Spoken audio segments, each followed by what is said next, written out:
नमस्कार प्रशिक्षणार्थ्यांनो, या सत्रात आपण क्लॅम्प मीटर, टॉंग टेस्टर वापरून हार्मेटिक कंप्रेसर मोटरचा टर्मिनल सिक्वेन्स कसा ओळखायचा हे आपण जाणून घेऊ।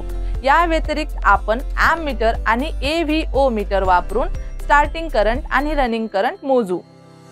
मुद्दे या एक्सरसाइजच्या शेवटी तुम्ही सक्षम व्हाल। वर्तमान कॉइल रिले तपासा आणि चाचणी करा। ओव्हरलोड प्रोटेक्टरची चाचणी करा। कंप्रेसरची वाइंडिंग ओळखा। कंप्रेसर मध्ये एक लहान सर्किट शोधा। दरवाजाच्या स्विचची स्थिती मूल्यांकन करा। थर्मोस्टॅट आणि कॅपॅसिटर तपासा। युनिट सुरू करा आणि स्टार्टिंग आणि रनिंग प्रवाहांची मोजणी करा। आता आवश्यक साधने, उपकरणे आणि उपयोग्य वस्तू पाहू। Screwdriver with 10 mm tip and 200 mm length. 200 mm length insulated cutting pillars. Phillips screwdriver set.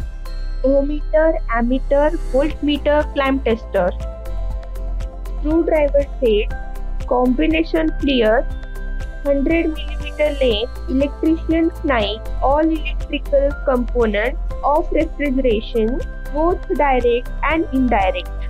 0.5 horsepower single phase induction motor, 230 volt, 240 volt. 10 amp direct online starter, 240 volts. Current coil relay, overload protector, 2 meter of 1 square millimeter lead wire. 2 meters wire with crocodile clips. Thermostat, capacitor, 5 meters of 2.5 square mm PVC multi-strand cable. 16 amps 1C DP switch 240 volts. आता आपण terminal ओळखण्याची आणि resistance मोजण्याची प्रक्रिया पाहूया। चालू coil रिलेची चाचणी घ्या। टर्मिनल 4 आणि 5 मधील सातत्य ओहमीटरने तपासा। ते उपस्थित असावे। कार्यरत करंट कॉइल रिलेसाठी टर्मिनल 1 आणि 2 दरम्यान सातत्य शोधा।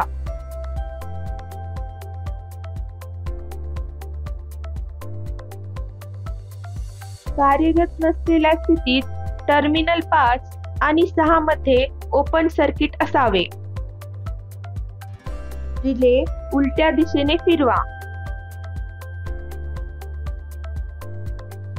जर तुम्हाला टर्मिनल 5 आणि 6 दरम्यान सातत्य आढळले तर रिले उलट्या दिशेने आहे। हे सूचित करते की रिले योग्यरित्या कार्य करत आहे। रिले पुन्हा त्याच्या मूळ स्थितीत ठेवा। जर टर्मिनल 2 आणि 3 मध्ये सातत्य नसेल तर याचा अर्थ रिले योग्यरित्या कार्यरत आहे। रिलेचा प्लजर पहा। उलट्या दिशेने वळवल्यावर तो आवाजासह वर जायला हवा। ते परत ठेवल्याने ते आवाजासह खाली गेले पाहिजे। जर आवाज नसेल तर रिले सदोष असू शकते। ओव्हरलोड प्रोटेक्टर तपासा। ओहममीटरचा वापर करून टर्मिनल 1 आणि 3 मधील सातत्य तपासा। टर्मिनल 4 आणि 5 दरम्यान सातत्य असल्यास ते सूचित करते की बायमीटर संपर्क कार्यशील आहेत। सातत्य नसणे हे दोषपूर्ण ओव्हरलोड संरक्षक सूचित करते। डिस्कवर गंज तयार होण्याच्या कोणत्याही चिन्हांसाठी ओव्हरलोड प्रोटेक्टरची तपासणी करा। जर गंज असेल तर प्रोटेक्टर वापरणे योग्य नाही। कॉम्प्रेसर वाइंडिंग टर्मिनल पिन ओळखणे। फ्रॅक्शन हॉर्स पॉवर हार्मेटिक कंप्रेसर साठी ओहममीटर वापरून एक्सरसाइज सुरू करण्यापूर्वी खालील गोष्टी लक्षात ठेवा। रनिंग वाइंडिंगचा प्रतिकार नेहमी स्टार्टिंग वाइंडिंग पेक्षा कमी असतो। स्टार्टिंग वाइंडिंग रेझिस्टन्स नेहमी रनिंग वाइंडिंग पेक्षा जास्त असतो। एकत्रित रेझिस्टन्स हा सुरुवातीच्या आणि रनिंग वाइंडिंग रेझिस्टन्सची बेरीज आहे। प्रक्रिया ओहमीटर योग्य सेटिंग मध्ये सेट करा। टर्मिनल A आणि C मधील रेझिस्टन्स मोजणे आणि रेकॉर्ड करणे। ते सुमारे 20 ओहम असेल. अभिलेख पत्रक तक्ता क्रमांक 1 वर निर्धारित क्षेत्रात मूल्य नोंदवा. अंदाजे 40 ओहम टर्मिनल ए आणि बी दरम्यानचा प्रतिकार मोजा आणि नोंदवा. रिकॉर्ड शीट वरील निर्दिष्ट विभागात हे रीडिंग डॉक्युमेंटेड करा. टर्मिनल सी आणि डी मधील प्रतिरोध सुमारे 60 ओहम मोजून नोंदवा. हे मोजमाप रिकॉर्ड शीटच्या पत्रकाराच्या योग्य विभागात नोंदवा. ए म्हणून ओळखली जाणारी टर्मिनल पिन सामान्य टर्मिनल म्हणून काम करते. पी असे लेबल असलेली टर्मिनल पिन सुरुवातीच्या वळणाला दर्शवते. सी म्हणून दर्शविलेले टर्मिनल पिन चालू वळण दर्शवते. कॉम्प्रेसर मध्ये शॉर्ट सर्किटची तपासणी. ओहममीटर योग्य प्रमाणात समायोजित करा. आर 10,000 ए प्रोबला कॉम्प्रेसरच्या टर्मिनलशी जोडा. कॉम्प्रेसरच्या धातूच्या आवरणाला डी प्रोब जोडा. सातत्य तपासणी करा. सातत्य नसणे हे सूचित करते की कॉम्प्रेसर ग्राउंड केलेले नाही. डोर स्विचच्या स्थितीचे मूल्यांकन करणे. रेफ्रिजरेटर चालू करा.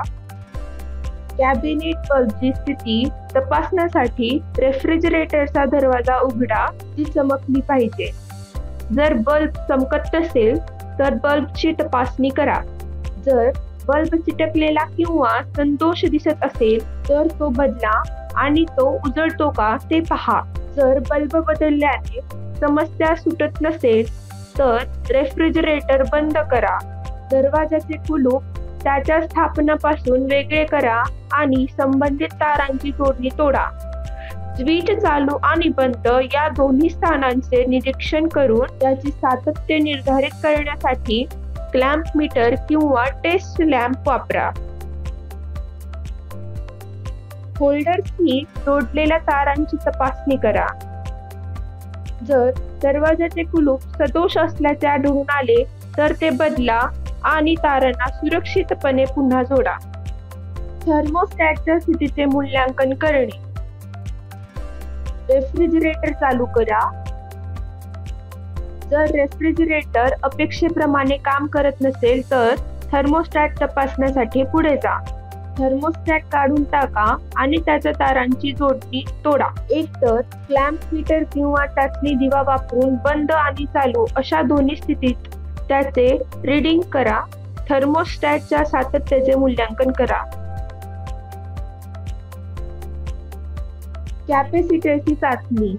चाचणीसाठी कॅपॅसिटर काळजीपूर्वक डिस्कनेक्ट करा आणि त्याच्या स्थानावरून काढून टाका. कॅपॅसिटर चाचणी परिपथामध्ये कॅपॅसिटर जोडा. परिपथामध्ये असलेल्या फ्यूजची तपासणी करा. चार्जिंग स्विच बी अंदाजे 1 ते 2 सेकंदासाठी थोडक्यात दाबा आणि धरून ठेवा. सर्किट प्लग काढून सर्किट बंद करा. खुल्या स्थितीत स्विच बी सह शॉर्टिंग स्विच सी ला क्षणभर स्पर्श करा. जर कॅपॅसिटर चांगल्या स्थितीत असेल तर दृश्यमान ठिणगी दिसली पाहिजे. सुरुवातीला जर ठिणगी दिसली नाही तर कॅपॅसिटर बदलण्यापूर्वी आणखी 2 किंवा 3 वेळा चाचणी करण्याचा प्रयत्न करा. हेरमेटिक कंप्रेसर मोटर्सच्या टर्मिनल सिक्वेन्सची ओळख क्लॅम्प मीटरचा वापर करून करूया. एमिटर आणि एव्हिओमीटर वापरून प्रारंभिक आणि संचालन करणाऱ्या प्रवाहांची मोजणी करा. प्रवाह मोजणी. युनिट चालू करा आणि पॉवर ऑन करा. दीर्घ टेस्टरला फेज वायरवर सुरक्षितपणे क्लॅम्प करा. युनिट चालू करा आणि टेस्टर धरा. युनिटला वर्तमानपत्रे 5 मिनिटांसाठी द्या. दीर्घ टेस्टर मधून प्रारंभिक प्रवाह मोजणी करा आणि त्याची नोंद करा. दीर्घ टेस्टर वापरून आणि त्यांची नोंद करा. युनिट बंद करा.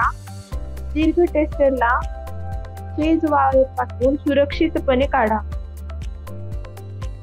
रिकॅप. या विषयात आपणास जाणून घेतले की वर्तमान कॉईल रिले परीक्षण आणि चाचणी, ओव्हरलोड संरक्षणाची चाचणी, कंप्रेसर वाइंडिंगची ओळख, कंप्रेसरमध्ये लहान सर्किट चाचणी, दरवाजाच्या स्विचची स्थिती चाचणी, थर्मोस्टॅट आणि कॅपॅसिटर चाचणी, युनिट सुरू करणे आणि स्टार्टिंग आणि रनिंग करंट मोजणे. मला आशा आहे की तुम्ही सर्वांनी क्लॅम्प मीटर वापरून हार्मेटिक कंप्रेसर मोटरचा टर्मिनल क्रम ओळखण्याची आणि मीटर आणि AVO मीटरने प्रवाह मोजण्याची प्रक्रिया समजून घेतली असेल. धन्यवाद प्रशिक्षणार्थ्यांनो, आणि पुढच्या सत्रात भेटूया. बाय.